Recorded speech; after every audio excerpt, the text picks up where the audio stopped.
Hello students. देखें, आज की प्रश्नोत्तरी में हम लोगों ने कुछ प्रश्न जो है वो बाल विकास के संदर्भ में लिए हैं।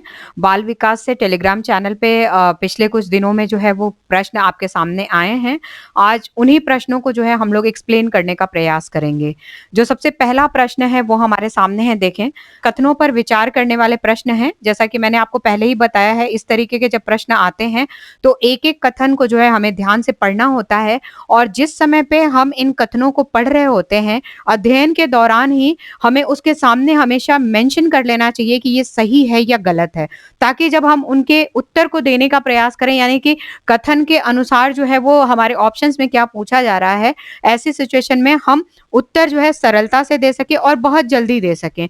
तो देखिए, कथनों पर विचार करें। हमारे पास ये तथ्य हैं, इनमें क्या क्या चीजें शामिल हैं, हम वन बाय वन देखते हैं। फर्स्ट नंबर पे हम देखते हैं, वृद्धि एक निश्चित समय के पश्चात रुक जाती है। जब हम वृद्धि की बात करते हैं, ग्रोथ की बात करते हैं, तो वृद्धि जो है एक निश्चित समय तक ही होती है। अगर हम लोग बाल विकास के परिप्रेक्ष्य में देखें तो एक निश्चित समय तक ही वृद्धि होती है, जबकि जो डेवलपमेंट होता है वो क्या होता है, चलता रहता है। तो वृद्धि एक निश्चित समय के पश्चात क्या होती है, रुक जाती है। ये कथन क्या है, सत्य है। हाइट जो है एक निश्चित समय के बाद जो है हाइट रुक जाती है, जबकि जो ग्रोथ होता है, जो ह्यूमन ग्रोथ है, वो ग्रोथ जो है जब तक व्यक्ति का जीवन चक्र है तब तक जो है वो चलता रहता है। तो वृद्धि क्या होती है, एक निश्चित समय के पश्चात रुक जाती है। ये कथन क्या है, सत्य है। दूसरा हम आते हैं, विकास जीवन भर चलने वाली प्रक्रिया है। देखें आप, हमने अभी पहले वाले पॉइंट को ही डिस्कस किया था, मैंने वहीं पे आपको बोल दिया था कि जो ग्रोथ है वो एक निश्चित समय के बाद रुक जाता है, जबकि डेवलपमेंट जो है वो हमेशा चलता रहता है। तो ये जीवन भर चलने वाली क्या होती है, प्रक्रिया होती है। ये कथन क्या है, सत्य है। तीसरा हम आते हैं, वृद्धि एवं विकास एक दूसरे के पूरक माने जाते हैं। वृद्धि और विकास क्या होते हैं, एक दूसरे के पूरक माने जाते हैं। बिल्कुल करेक्ट बात है ये। वृद्धि और विकास क्या होते हैं, एक दूसरे के पूरक होते हैं। जब वृद्धि, जहां पे भी आप वृद्धि देखेंगे, ग्रोथ देखेंगे, यदि डेवलपमेंट नहीं होगा तो ग्रोथ जो है वो पॉजिटिवली हम नहीं देख पाएंगे। यदि हम लोग कहीं पे डेवलपमेंट की बात करें तो साइमल्टेनियसली जो है वो ग्रोथ चलता ही रहता है। तो दोनों का यदि देखें हम लोग तो आपस में सामंजस्य स्थापित होता है, एक दूसरे के ये पूरक माने जाते हैं। और चौथा हम लोग आ रहे हैं, सभी मनुष्यों का विकास प्रतिमान एक सा होता है। जितने भी मनुष्य हैं, मानव वर्ग की यदि हम लोग बात करें तो मानव वर्ग का जो विकास प्रतिमान होता है, यानी कि एक नाक, दो आंखें, दो कान, ये जो विकास के प्रतिमान है, सिर, दो हाथ, दो पैर, ये विकास के प्रतिमान जो है ये क्या होते हैं, सभी मनुष्यों के विकास के समान होते हैं। तो प्रतिमान की यदि बात करें हम लोग तो ये क्या होते हैं, समान होते हैं। तो ये पॉइंट भी जो है हमारा करेक्ट है। अब हमारे पास ऑप्शन में पूछा जा रहा है, उपरोक्त कथनों में से कौन सा से कथन असत्य है। ठीक है, जो कथन आपके चार कथन दिए गए हैं उनमें से कौन सा, यानी कि कोई एक, और कौन से यानी कि एक से अधिक कथन जो है वो असत्य हैं। तो हमने देखा एक नंबर भी सत्य है, दो नंबर भी सत्य है, तीन नंबर भी सत्य है और चार नंबर भी सत्य है। तो असत्य यदि बोला जाए तो इनमें से कोई भी जो है वो असत्य होगा, इनमें से कोई नहीं। जो फोर्थ ऑप्शन है जिसमें ज्यादातर आप लोगों ने आंसर भी किया है, सकारात्मक रूप से अच्छे से आंसर किया है आप लोगों ने, इनमें से कोई नहीं। लेकिन कुछ लोगों ने देखें, 29% लोगों ने जो है एक तथा दो को जो है असत्य माना है। तो एक तथा दो असत्य कैसे हो सकता है, वृद्धि एक निश्चित समय के पश्चात रुक जाती है, ये बात असत्य कहाँ है, ये बात बिल्कुल सत्य है। और विकास जीवन भर चलने वाली प्रक्रिया है, ये तो 100%। आप बाल विकास यदि पढ़ रहे हैं तो इसको तो आंख बंद करके आपको समझना चाहिए। इसमें बहुत ज्यादा यदि आप तर्क में भी ना जाएं तो भी आपको ये बिल्कुल याद हो जाना चाहिए कि विकास जो है वो निरंतर चलने वाली प्रक्रिया होती है, ये जीवन भर तक जो है वो चलती रहती है। तो ये दोनों करेक्ट है। तो जिन लोगों ने ये ऑप्शन किए हैं, कृपया वे अपने जो आंसर्स हैं वो सुधार लें, अपनी कॉपी में जो है क्वेश्चन के साथ इस आंसर को मेंशन करें। अगले प्रश्न पे आते हैं हम लोग। देखिए, अगला प्रश्न हमारे पास है, टैनर तथा मेरेडिथ ने शारीरिक विकास के चक्र को कितने भागों में विभाजित किया है। टैनर तथा मेरेडिथ ने शारीरिक विकास चक्र को कितने भागों में बांटा है। तो यहाँ पे जो है ऑप्शन यदि हम लोग देखें, तीसरा जो है 4 भागों में जो है इन्होंने विभाजित किया है। यदि आप लोगों को पता है तो ठीक है, अदरवाइज हम लोग देख लेते हैं वो 4 भाग कौन से होते हैं। बेसिकली 4 अवस्थाओं में विभाजित किया है।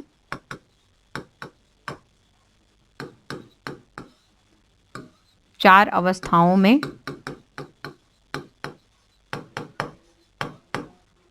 विभाजित किया है। ठीक है ना, यहाँ पे 4 अवस्थाओं में विभाजित हुआ है। प्रथम अवस्था, द्वितीय अवस्था,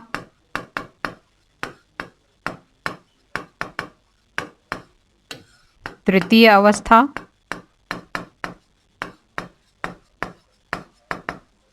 और चतुर्थ अवस्था।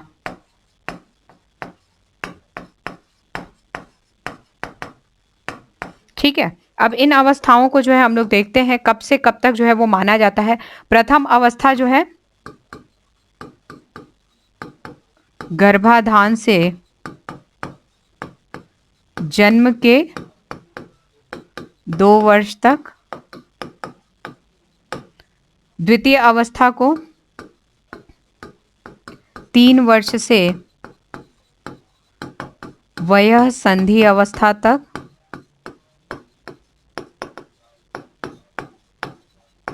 और तृतीय अवस्था वयः संधि से 16 वर्ष तक। और चतुर्थ अवस्था 16 वर्ष के उपरांत। ठीक है, यदि हम लोग टैनर तथा मेरेडिथ के अनुसार जो है शारीरिक विकास की यदि हम लोग बात करें और इनके भागों की बात करें तो इन्होंने 4 भागों में जो है इसे विभाजित किया है। और ये 4 भाग जो है 4 अवस्थाओं के रूप में हमें दिखते हैं। प्रथम अवस्था, द्वितीय अवस्था, तृतीय अवस्था और चतुर्थ अवस्था। जो 4 अवस्थाएं होती हैं उनमें जो है इन्होंने समय भी निर्धारित किया है कि गर्भधारण से लेकर के जन्म के 2 वर्ष तक जो है वो बालक की प्रथम अवस्था होती है। तृतीय वर्ष यानी कि तीसरे साल से लेकर के वयः संधि। देखिए, वयः संधि एक शब्द आया, वयः संधि से तात्पर्य जब बाल्यावस्था से यौन जो चेंजेस होते हैं, यौवन अवस्था में जो है बालक पहुंचता है तो कई बार किसी स्थिति में 12 वर्ष में भी पहुंचता है, कई स्थिति में 13 वर्ष में भी पहुंचता है। इस वजह से यहाँ पे जो है वयः संधि हम लोग यहाँ पे उन्होंने मेंशन किया है। तो इस अवस्था से 3 वर्ष से लेकर के वयः संधि अवस्था तक। देन उसके बाद तृतीय अवस्था की बात करते हैं तो वयः संधि से पुनः 16 वर्ष की आयु तक। और लास्ट देखते हैं चतुर्थ अवस्था की बात होती है तो 16 वर्ष के उपरांत जो अवस्था है वो क्या है, चतुर्थ अवस्था या चतुर्थ भाग के रूप में जानी जाती है। अब यहाँ पे यदि हम लोग देखें थोड़ा सा, यदि आप इसके बारे में और डिटेल समझने का प्रयास करें, मैं आपको समझा देती हूँ। जो प्रथम अवस्था होती है, क्योंकि क्वेश्चन जो है देखें इनसे आते हैं, इस पार्ट से क्वेश्चन जो है आपके आते हैं कि प्रथम अवस्था जो है वो किस हिसाब से विशेष है या इसमें क्या ऐसी विशेषता होती है, द्वितीय अवस्था की ऐसी क्या विशेषता होती है, तृतीय अवस्था में विकास की गति। बेसिकली यदि हम लोग इन अवस्थाओं का आकलन करने का प्रयास करें तो यहाँ पे विकास की गति से जो है ये संबंधित होते हैं।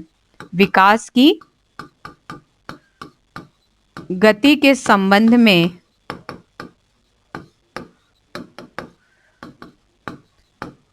प्रश्न पूछे जाते हैं यहां से। ठीक है, कि जैसे जो प्रथम अवस्था है, इस अवस्था में विकास की गति क्या होती है, तो इस अवस्था में जो है विकास की गति क्या होती है, तीव्र होती है। ठीक है, यहाँ पे क्या होती है, विकास की गति तीव्र होती है। देन उसके बाद द्वितीय अवस्था की बात करें तो यहाँ पे थोड़ी मंद हो जाती है। जब तृतीय अवस्था में आते हैं पुनः जो है यहाँ पे विकास की गति क्या हो जाती है, तीव्र हो जाती है। और चतुर्थ अवस्था में आते हैं तो विकास की गति क्या होती है, मंद हो जाती है। मंद गति से यहाँ पे विकास होने लगता है। तो विकास के अवस्थाओं के संदर्भ में, विकास के गति के संदर्भ में इस तरीके के प्रश्न जो है आपके इस टॉपिक से या इन विद्वानों के जो विकास के संदर्भ में जो कार्य किए गए हैं, जो विकास की अवस्थाओं के बारे में बताया गया है, यहाँ से इस तरीके के प्रश्न बनते हैं। तो प्रश्न था हमारा, टैनर तथा मेरेडिथ ने शारीरिक विकास चक्र को कितने भागों में विभाजित किया या कितने भागों में बांटा। तो 4 भागों में बांटा, जिनको उन्होंने अवस्थाओं का नाम दिया। 4 अवस्थाएं हैं। प्रथम अवस्था जो कि गर्भधारण से लेकर के 2 वर्ष तक की अवस्था मानी जाती है। द्वितीय अवस्था जो कि 3 वर्ष से लेकर के वयः संधि तक माना जाता है। तृतीय अवस्था वयः संधि से लेकर लेकर के 16 वर्ष तक की अवस्था और चौथी अवस्था जो है 16 वर्ष के पश्चात की अवस्था मानी जाती है। विकास की गति के संदर्भ में यदि चले तो प्रथम अवस्था में विकास की गति अत्यंत तीव्र होती है, द्वितीय अवस्था में अपेक्षाकृत मंद हो जाती है, तृतीय अवस्था में पुनः तीव्र हो जाती है और चतुर्थ अवस्था में अपेक्षाकृत पुनः मंद हो जाती है। तो ये इस प्रश्न का क्या हुआ, उत्तर हुआ कि टैनर तथा मेरेडिथ ने शारीरिक विकास चक्र को 4 भागों में बांटा है। अगले प्रश्न पे आते हैं। देखिए अगला प्रश्न है, मस्तकाधोमुखी विकास क्रम से तात्पर्य है। मस्तकाधोमुखी विकास क्रम से तात्पर्य है, पहला ऑप्शन है हमारा क्षैतिज दिशा में विकास करना, क्षैतिज दिशा अर्थात इस डायरेक्शन में, क्षैतिज दिशा अर्थात इस डायरेक्शन में, लंबवत दिशा में विकास, लंबवत दिशा अर्थात इस डायरेक्शन में। तो किस डायरेक्शन में जो है इस प्रकार के विकास का क्रम जो है वो होता है, उपरोक्त दोनों दिशा या फिर ना तो क्षैतिज और ना ही लंबवत। इसका आंसर क्या होगा, तो इसका आंसर जो है वो लंबवत दिशा में जो है ये विकास होता है, जो कि काफी हद तक बहुत सारे लोगों ने जो है इसका सही उत्तर दिया है। जिन्होंने दोनों दिशाओं में दिया है, आप लोग थोड़ा सा संभलें, थोड़ा सा ध्यान दें। ये बहुत छोटे छोटे बेसिक क्वेश्चंस हैं। ये जो क्वेश्चंस मैंने दिए हैं, ऐसा नहीं कि बहुत स्पेशल क्वेश्चन बना करके दिया है, ये बहुत बेसिक क्वेश्चन है। ये क्वेश्चन बहुत बार, अनेकों बार जो है परीक्षाओं में पूछे गए हैं।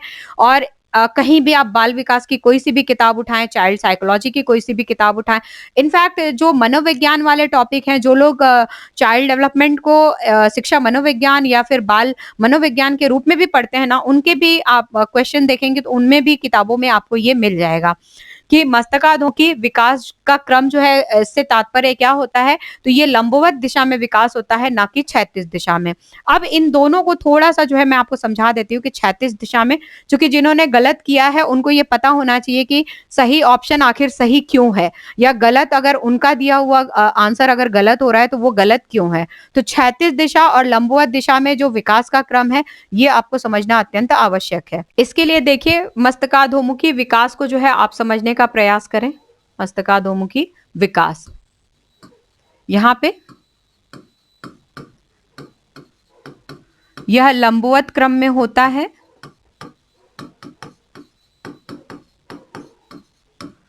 इसके अनुसार, इस विकास के क्रम के अनुसार जो विकास है वह सिर से आरंभ होता है। विकास का आरंभ सिर से पैर तक होता है, अर्थात सिर से पैर तक की यदि हम लोग बात करें तो पहले सिर, गर्दन, मुख, ऐसे लिख सकते हैं हम लोग। पहले जो है वो सिर, फिर गर्दन, मुख, धड़ और फिर पैरों की क्रियाएं जो हैं वो विकसित होती हैं। ठीक है, इस वजह से ये क्या होता है, लंबवत विकास। चूंकि यहाँ पे हम लोग मस्तकाधोमुखी विकास के बारे में जो है यहाँ पे देख रहे हैं, तो हमने पहले ही लिखा कि यह लंबवत विकास क्रम होता है। लंबवत विकास क्रम जब यहाँ पे मेंशन ही है तो इसका आंसर क्या होगा, लंबवत दिशा में परिवर्तन। क्यों लंबवत होता है? लंबवत मैंने आपको पहले ही बोला है, लंबवत मैंने आपको पहले ही बोला है कि ऊपर से नीचे की तरफ ये जो आप क्रम देख रहे हैं, ये क्या है, ये लंबवत ही तो है। इस तरीके से ये लंबाई की तरफ ही तो है। तो यहाँ पे सिर से आरंभ होकर के ये फिर पैरों की तरफ जो है इसके विकास का क्या होता है, क्रम होता है। सबसे पहले सिर की बात करते हैं हम लोग, देन गर्दन की बात करते हैं, धड़ की बात करते हैं, फिर यहाँ से ये फिर धीरे धीरे विकसित होकर के, ये विकसित होकर के पैर विकसित होते हैं। तो इस तरीके से जो विकास का क्रम होता है, क्या होता है, ऊपर से लेकर के नीचे तक, यानी कि सिर से लेकर के पैरों की तरफ होता है। तो इसे हम क्या कहते हैं, मस्तकाधोमुखी विकास कहते हैं, जो कि लंबवत दिशा में होता है। जबकि क्षैतिज की यदि हम लोग बात करते हैं तो क्षैतिज विकास जो है वो निकट से दूर का क्रम जो है इसे माना जाता है। क्या माना जाता है? निकट से दूर का क्रम का विकास, जिसमें सबसे पहले क्या होती है, रीढ़ की हड्डियां जो है वो विकसित होती हैं। सबसे पहले रीढ़ की हड्डियां विकसित होती हैं, फिर हाथ, फिर उंगलियां।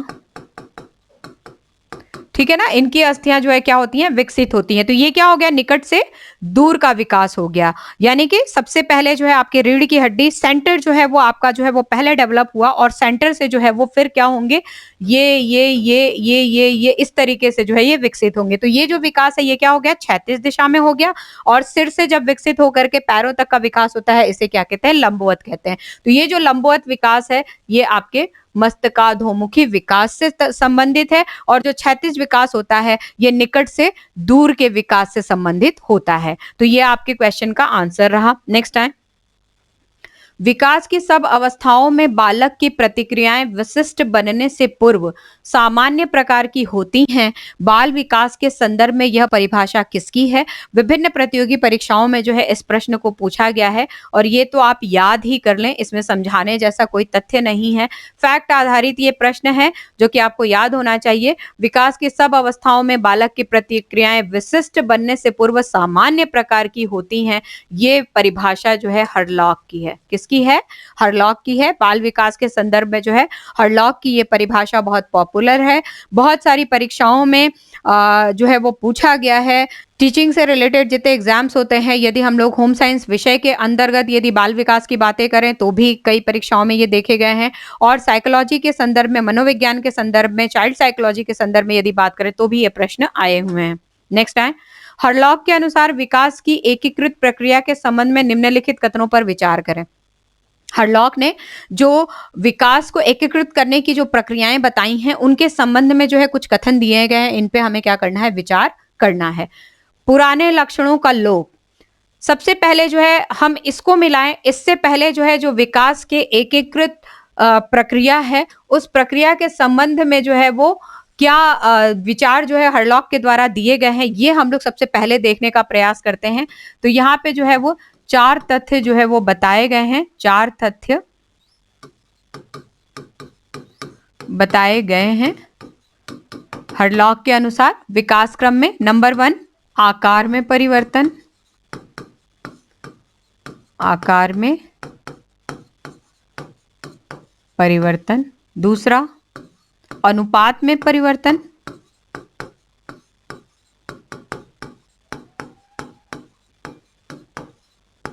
तीसरा,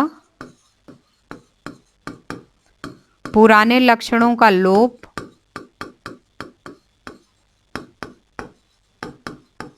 और चौथा होता है नवीन लक्षणों का उदय, नवीन लक्षणों का उदय।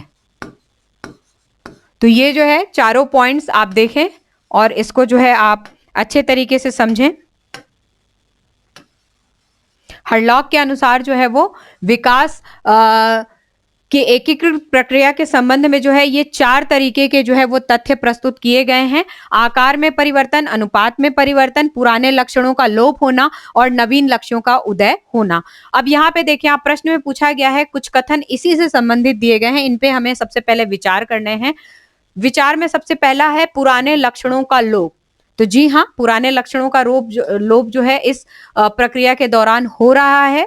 नवीन लक्षणों का उदय, कुछ नवीन लक्षण हैं उनका क्या हो रहा है, उदय हो रहा है। ठीक है, नवीन लक्षणों का उदय भी हो रहा है।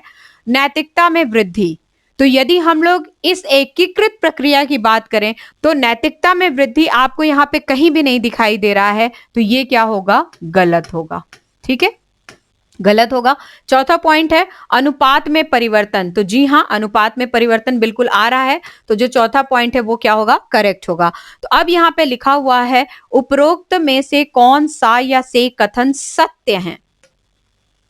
उपरोक्त में से कौन सा से कथन क्या है, सत्य है। तो एक बार आप आंसर को देखें, जो हमने सत्य या असत्य लगाया है, 1 सही है, 2 सही है और 4 सही है।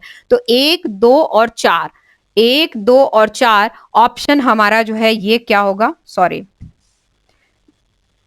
1, 2, 4 ये ऑप्शन क्या होगा, करेक्ट होगा। 1, 2 तथा 4 ये ऑप्शन करेक्ट होगा, लेकिन आप देखें कि ज्यादातर संख्या में लोगों ने जो है 2, 3 और 4 को सही कहा।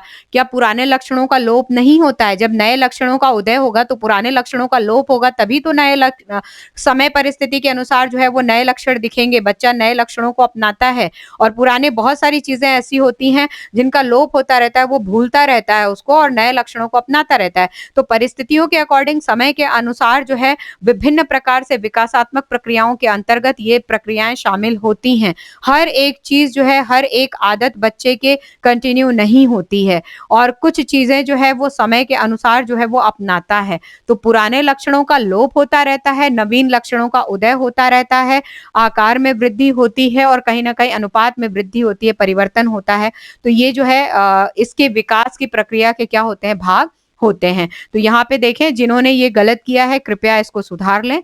यदि आप हरलॉक के अनुसार विकास के एक एक प्रक्रिया को समझने का प्रयास करें तो 4 चीजें यहाँ पे हमने देख लिया है: आकार में परिवर्तन, अनुपात में परिवर्तन, पुराने लक्षणों का लोप और नवीन लक्षणों का उदय। ठीक है, ये आप हमारे जो है करेक्ट आंसर्स यहाँ पे आ गए।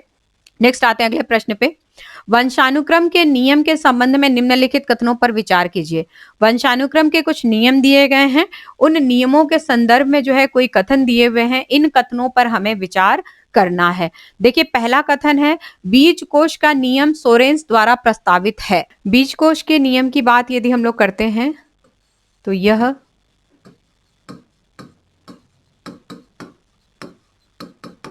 विजमैन के द्वारा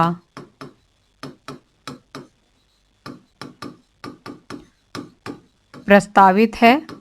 और यदि हम लोग सोरेंस की बातें करते हैं तो सोरेंस ने समानता का नियम बताया है। ठीक है, तो कथन है बीज कोश का नियम सोरेंस के द्वारा प्रस्तावित है। तो बीज कोश का जो नियम है, चूंकि बीजमैन ने दिया है और सोरेंस का जो है वो समानता का नियम है, तो ये ऑप्शन हमारा क्या होगा, गलत होगा। ये कथन क्या है, गलत है। दूसरा आइए, सेकंड है लैमार्क ने अर्जित गुणों के संक्रमण के नियम का समर्थन किया है। तो ये कथन जो है क्या है, सत्य है। लैमार्क ने जो है वो क्या किया है, जो अर्जित गुण होते हैं बच्चों के अंदर, बालकों के अंदर, उनके संक्रमण के नियम का क्या किया, समर्थन किया है। अब यहाँ पे ऑप्शन हमारे पास आ रहे हैं, उपरोक्त में से कौन सा से कथन सत्य है। देखिए, सत्य पूछा जा रहा है, कौन सा कथन जो है वो सत्य है। तो यहाँ पे पहला जो है वो गलत हो रहा है, दूसरा क्या है, सही है। तो केवल 2 ऑप्शन क्या होगा, करेक्ट होगा। 44% स्टूडेंट्स ने जो है इसका उत्तर दिया है।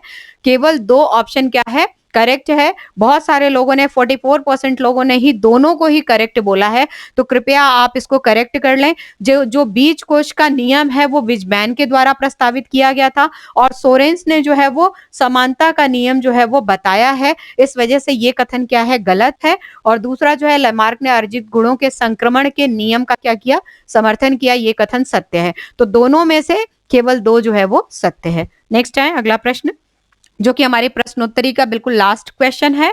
और इस क्वेश्चन को मैंने जो है वो फेसबुक के ग्रुप्स में भी शेयर किए थे। तो फेसबुक के ग्रुप में बहुत अच्छा रिस्पांस बच्चों का आया है और तकरीबन लगभग, यदि मैं मान के चलूं तो लगभग हर बच्चे ने जो है इसका सही उत्तर दिया है, जिसे देख करके मुझे काफी खुशी महसूस हुई कि आप लोगों को एटलीस्ट इस तरीके के जो प्रश्न हैं या इस तरीके के जो टॉपिक हैं या विद्वानों से संबंधित जो आपके दी गई जो विभिन्न प्रकार की परिभाषाएं हैं या उनके द्वारा प्रतिपादित यदि कोई नियम है, आप लोगों के अच्छे तरीके से तैयार हैं। तो प्रश्न है, रॉस ने विकास की अवस्थाओं को कितने वर्गों में विभाजित किया? तो जी हाँ, आपने 50% आंसर्स दे करके करेक्ट आंसर दिया है। इसको 4 भागों में क्या किया है, विभाजित किया गया है। इसे कितने वर्गों में विभाजित किया गया है? 4 वर्गों में विभाजित किया गया है। कौन कौन से वर्ग हैं? शैशवावस्था,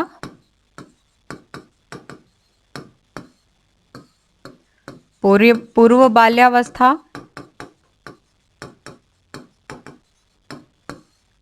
उत्तर बाल्यावस्था,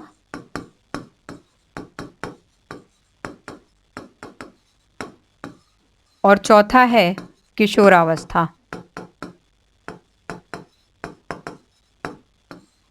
यदि ये हम लोग समय के अनुसार इनको देखने का प्रयास करें तो शैशवावस्था 1 से 3 वर्ष रॉस के अनुसार, पूर्व बाल्यावस्था 3 से 6 वर्ष, उत्तर बाल्यावस्था 6 से 12 वर्ष और किशोरावस्था 12 से 18 वर्ष। ठीक है, इस तरीके से यदि रॉस ने विकास की अवस्थाओं को जो है वो 4 भागों में विभाजित किया, तो 4 भाग जो है वो कौन-कौन से हैं, यहाँ पे आप देख सकते हैं। पहली जो अवस्था है वो शैशवावस्था है, जो कि 1 से 3 वर्ष तक जो है वो रॉस के अनुसार मानी गई। दूसरी अवस्था पूर्व बाल्यावस्था होती है, जो 3 से 6 वर्ष तक जो है वो बताई गई है। तीसरी अवस्था उत्तर बाल्यावस्था होती है, जिसको रॉस ने 6 से 12 वर्ष तक का बताया है। और लास्ट जो है चौथी अवस्था को उन्होंने किशोरावस्था बताया है, जो कि 12 से 18 वर्ष तक विकास के क्रम के अनुसार मानी गई है। तो इस प्रकार से रॉस ने विकास की अवस्थाओं को 4 वर्गों में विभाजित किया गया है, जो कि ये करेक्ट आंसर है। इस प्रकार से आज के प्रश्नोत्तरी के प्रश्न जो हमारे बाल विकास से संबंधित थे, ये हमने कंप्लीट कर लिए हैं। वीडियो को जो है आप देखें, इसको जितना हो सके अधिक से अधिक शेयर करें, चैनल को सब्सक्राइब ज़रूर करें और इस तरीके की प्रश्नोत्तरी के कार्यक्रम हम आगे भी लेकर के आते रहेंगे। और उत्तर प्रदेश टीजीटी की जो भी स्टूडेंट्स तैयारी कर रहे हैं, ऑनलाइन कक्षाएं चल रही हैं। आप दिए गए नंबर पे, जो यहाँ पे नंबर मेंशन है, वहाँ पे व्हाट्सएप करके या कॉल करके कक्षाओं के विषय में जानकारी प्राप्त कर सकते हैं।